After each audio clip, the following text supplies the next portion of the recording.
Hello folks, I'm Jeffrey Darty, the Christian Whistleblower. Welcome back to the channel. Our first video with the new lights, and you can see it makes a tremendous difference. It is really like night and day, so thank you for the nice donation that allowed us to get the lights, and we're very happy to be able to produce a higher quality product for you.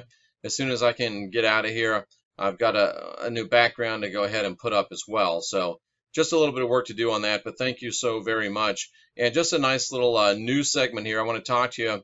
The 2017 Bilderberg meeting is underway. Coast to Coast AM is reporting on the Bilderberg meeting. And, you know, the infamous group of global power brokers known as the Bilderberg began today in Virginia, the meeting.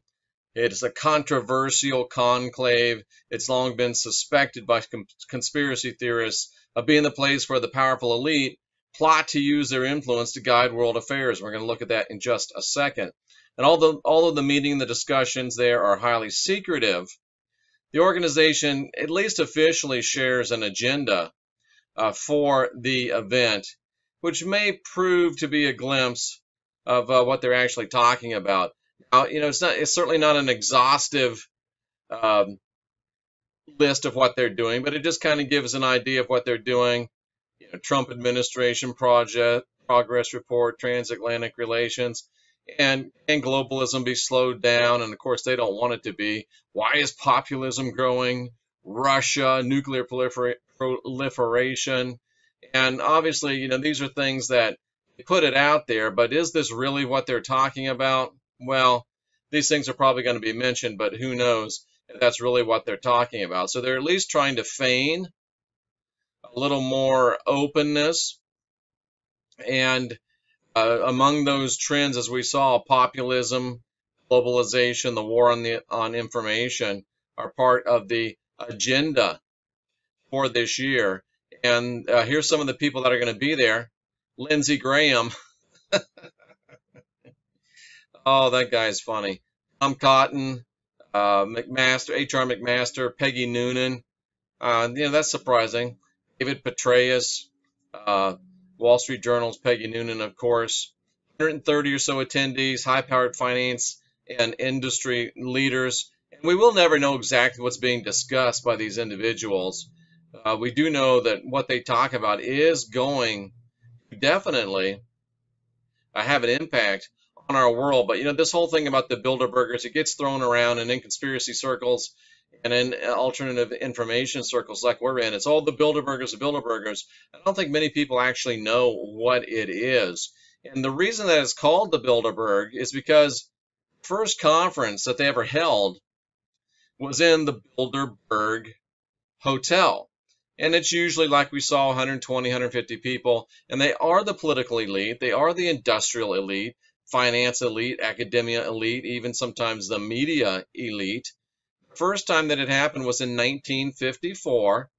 It was at the Hotel the Bilderberg. So if you've been wondering, why is it called the Bilderberg, or why are they called the Bilderbergers? Well, they're called the Bilderbergers because the first meeting was held in the Bilderberg Hotel in Oosterbeek in the Netherlands, or the Netherlands. So there you go. That's the reason why it's called the Bilderbergers. And they continue to have it on a continual yearly basis. And the first one was so successful, they decided we're going to have an annual conference. They've been held in France, Germany, Denmark. And then the first U.S. one was in 1957 on St. Simon's Island, Georgia, with a grant from the Ford Foundation for 30 grand. And what is this group really, what are their stated goals? Promoting Atlanticism, which means strengthening U.S. and European relations. Free market capitalism. Keep the money flowing. Then listen to this. This is interesting. I saw this and I'm like, oh, this is good. Dennis Healy, a Bilderberger Group founder and a steering committee member for 30 years, says, to say that we're striving for a one world government is exaggerated, but it's exaggerated, but not wholly unfair. striving for a one world government is, well, it's kind of an exaggeration, but it's not totally unfair. In other words, yeah, we really are striving for a one world government. There's no doubt about it. It goes through their organizational structure. And here's a look at some of the steering committee people. So these are the elite. These are the people that are sitting at the top, pulling the strings.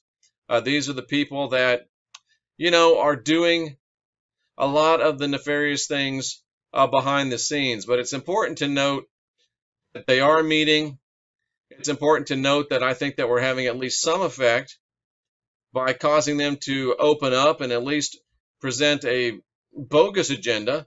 Before they would just ignore us. So now they're at least trying to feign some sort of openness.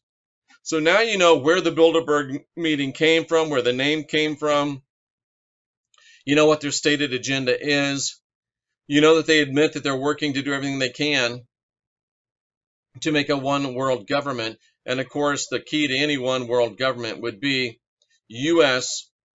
and European cooperation, and really U.S. and European amalgamation. Doesn't look like that's something that will be happening anytime during the Trump administration, if we believe the hype. So there you go. The Bilderberg meeting is underway, and now you have a better understanding of what it is, so you can have more of a concept of actually what's going on. And knowledge is a good thing. Ignorance, there is no premium on it, and we really should know what we're talking about and understand what we're talking about. So there you go. The 2017 Bilderberg meeting, a little bit of history of the Bilderberg organization to enable you to unwind your mind and help indoctrinate yourself.